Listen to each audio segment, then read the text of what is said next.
สบายดีข้าพเจ้าซื้อนางไมมินอินทวงศ์เรียนอยู่สาขาครูฟิสิกส์ศาสตร์ปีหนึ่งมื้อนี้ข้าพเจ้าจะมาแก้บทฝึกหัดวิชาแสงเหล็กค่ะคำถามข้อที่2ของเรามีอยู่ว่า เป็นหยังในตอนบ่ายเงาของวัตถุจึงสั้นกว่าตอนเช้าและตอนแลงจากปรากฏการณ์ที่ว่าเห็นในชีวิตประจำวันเนาะแสงตะเวนในตอนเช้านี้เมื่อมันกระทบใส่วัตถุมันจะให้เกิดเงาในยาวออกแสงตะเวนในตอนบ่ายเมื่อมันกระทบใส่วัตถุนี้มันจะให้เกิดเงาสั้นกว่าตอนเช้า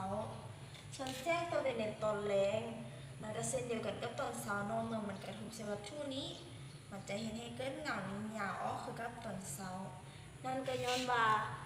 โลกของเรานี่มันมีการหมุนตินตลอดเงาของเรานี่มันจะเกิดขึ้นสั้นหรือหยาวมันขึ้นกับว่าองศาที่ว่าแสงตะเวนจะส่องมาใส่หน้าโลกหรือว่า